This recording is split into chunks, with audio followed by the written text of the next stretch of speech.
Luminosity Gaming. What's there to say, really, besides that since adding Brack and Skies to the mix and since the SMG change, this team has been absolutely disgusting. Now, it didn't really keep them any favor when they only finished top 6 at Miami, but in this episode, we'll break down what the team's strengths are and where you absolutely do not want to play this team.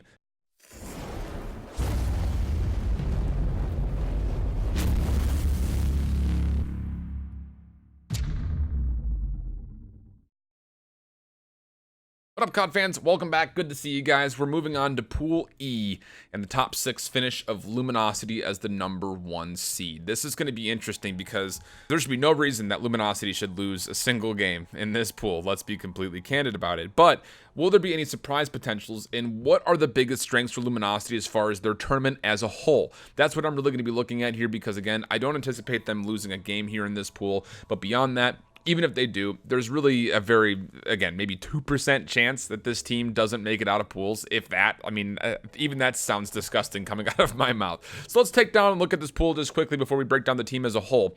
Luminosity will be in Pool E as the number 1 seed, going with UYU, Team Singularity, and Vanity. Again, this is not exactly a pool that you would anticipate that Luminosity drops a game. I could see it being a possibility that they go completely 9-0 in this pool for maps and just completely sweep it. It's very possible. UYU not looking very good, at least from what we saw, not only after the roster mania period during the cross-divisional, but also at Miami. Singularity, yes, a solid team, but will they actually be able to put together enough of a kind of force to take down Luminosity? That would be a stretch. And then that same sentiment, but then 10 times more when you talk about Vanity as a whole. So looking at this team in specific, you figured that they're going to do fine, but I want to hit on some big key stats, I think, just for this team as a whole, because there's been a lot of things going on since they made these roster changes and adding in both Skies and Brack. Back to Vegas, they finished 4th place at Vegas. Didn't have to go through the PLQ. They were obviously 1st at Fort Worth. Thank you, Rampart, for that tournament win.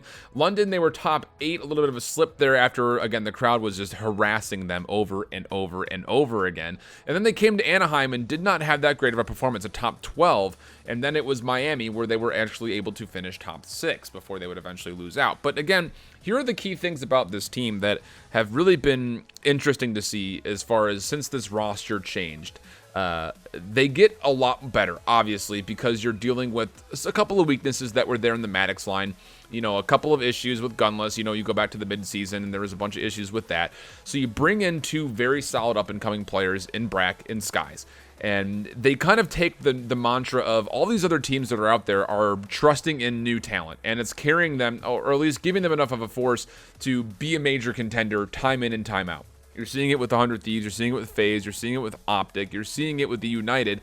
Luminosity finally take kind of a page from those stories and bring in both Brack and Skies, who have been sitting on teams that honestly have not been able to showcase how good these guys actually are. Now, Brack in specific has been the all-star for whatever team he's been playing on. Skies, at the beginning of the year, I was kind of on the page that, you know, Skies is just playing the AR role. He's not really making enough of a difference when he was playing with UYU and things like that. He's really kind of come to be one of my favorite AR players this year. And he, again, went out there and self-proclaimed himself as one of the best Tempests in the game. And he's put out a performance that actually iterates that that's indeed true.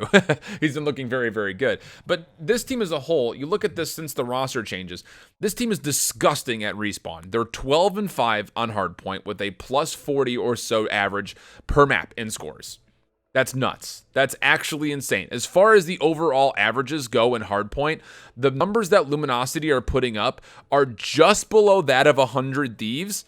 How about this? Midnight, and that's it. As far as averages per score goes, again, the new Midnight roster looking really solid in hardpoint as well. But they're number 3 technically in the current moment just after the roster mania changes as far as how their hardpoint has looked lately. You also take a look at what this team has been able to do when it comes to their control in specific. We'll talk about search in just a moment. Their control has also been really, really good. 6 and 4, okay, fine, but the 2.4 to 1.8 average, again, puts them in a position where that average as a whole is only below one other team.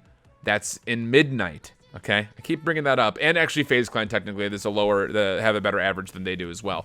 But still, that's really freaking good. Really, really good. The only team that's even close to them at that page would be 100 Thieves, who technically are, if you want to, mince words here, they're technically also better as far as the differential and average between their scores. But again, they're top 5, which is still insane. And that's what you want to look at when you come down to can you win a championship. And that's how I'm framing this entire episode is they're going to get past this pool, no problem. It just comes down to will they win a championship with this current roster.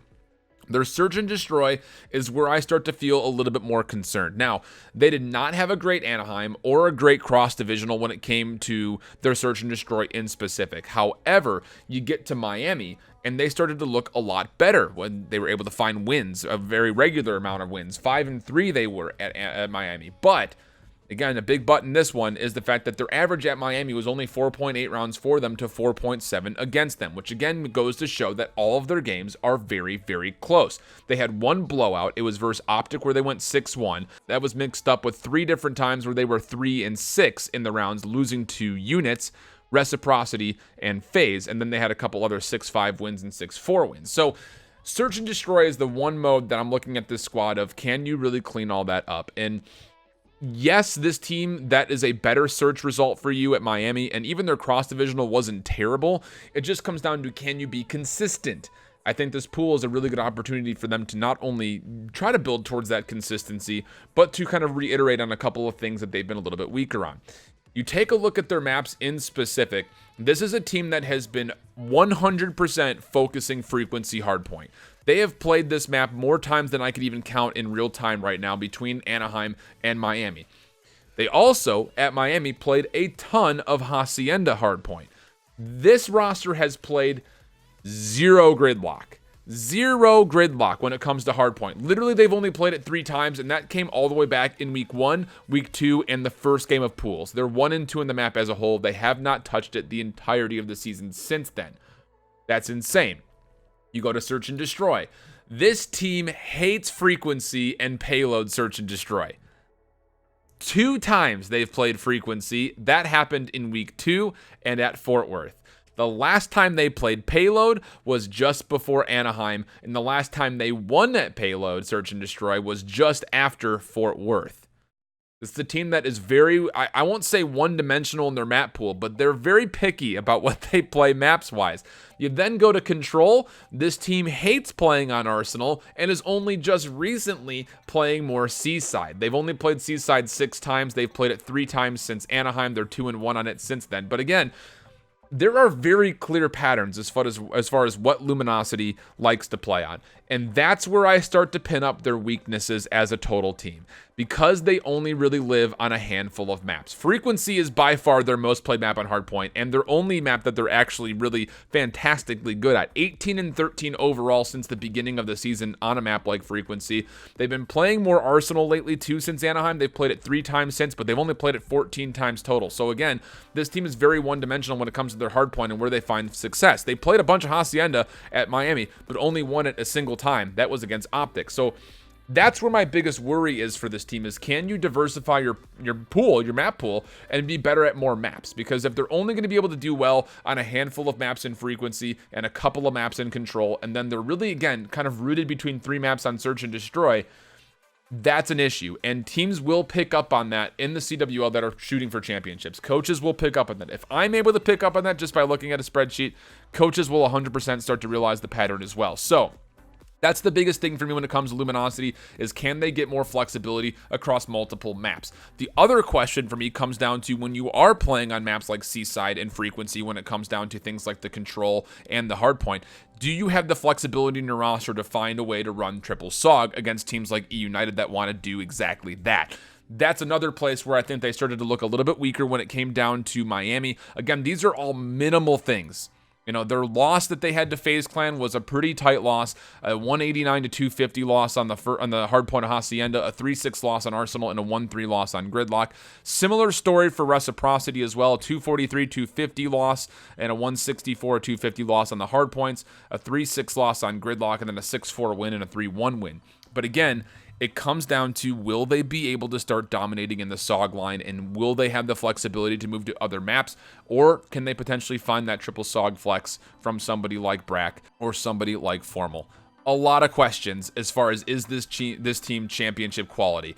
Based on what I've seen so far, they'll have no problem getting through their pool, I don't think. But as far as how far they can go in this tournament, if the stats stay the same that they are currently, my answer is no. But if they're able to get a little bit more versatility, flexibility, and they're able to flex onto more maps across every single mode, I think they absolutely can. Just based on this roster and what they've been able to do, it just comes down to, can they find the same strengths that they find on maps like Frequency in other venues? Because it's not been the most dynamic experience when it comes to map pool for Luminosity. You also take a look at Skies really quickly. Again, he's been an outstanding performer for Luminosity. 1.24 average rating as an AR player from his time during just the CWL Pro League, and a 1.14 KD.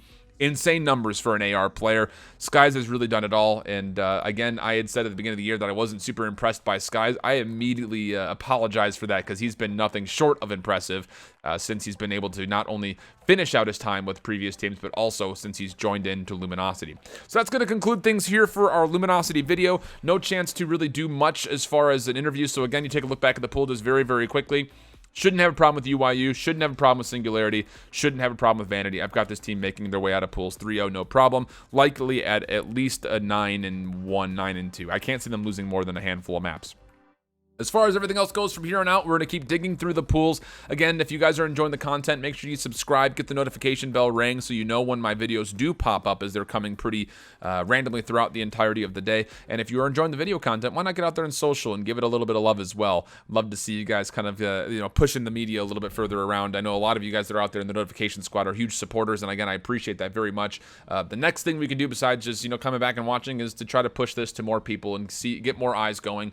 I will be finishing up the rest of the pools, and I'll be doing a little bit of a closing off, what's going to be happening from Worlds and beyond for me for the year of 2019 as we look into Modern Warfare. So expect that video coming up. It's going to be a pretty interesting reveal, I think, for a lot of you guys. And beyond that, hopefully we'll catch you in the next one. Until then, hope you keep holding it down. Later. Bye-bye.